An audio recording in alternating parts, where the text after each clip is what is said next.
Hello, it has been a long time since I made a video about the old Cushman, and being the end of summer, going into winter. Of course, I'm starting to work on it again. We had a crappy winter last year, so I didn't have a lot of low riding. But I have torn it apart because I am making some changes. And the biggest change is I took out my 4-cylinder motor.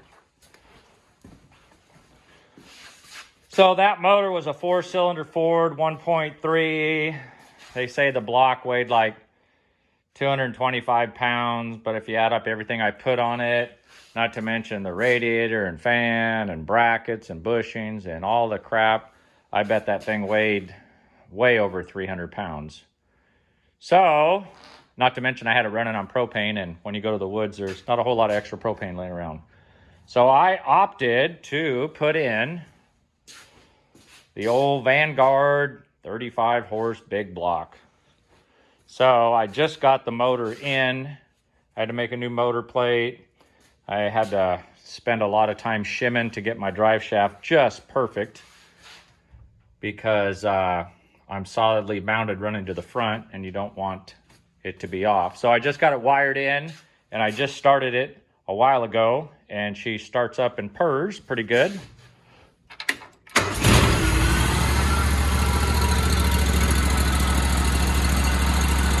Not too bad for a brand new motor out of a crate. Put some gas and oil in it and you run. Pretty quiet. Got my drive shaft there.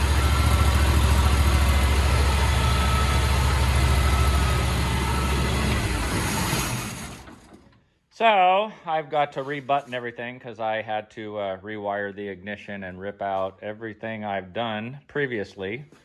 I still got to redo my floor pan, redo my brackets, my seat, all that other crap. But the end result is this motor only weighs 130 pounds, 35 horse, puts out roughly 50 pounds of torque. That motor, with all the crap, was probably 300 pounds, 25 horse, 70 pounds of torque. So you add up the weight savings to the ease, and I'm going back to gas, air-cooled. Basically one wire starts it, really simple. And also too, the aftermarket world for this motor is really good. People that run mud boats run this. So in the event I need a little bit more power, which I probably will, because right now I'm only turning the crank at 36 and I really like to be turning 45, 47. So I can do cams and lifters, and you can buy carb kits for this thing. The aftermarket world is wide open. So that's the reason I went with this motor, and I think it should be good.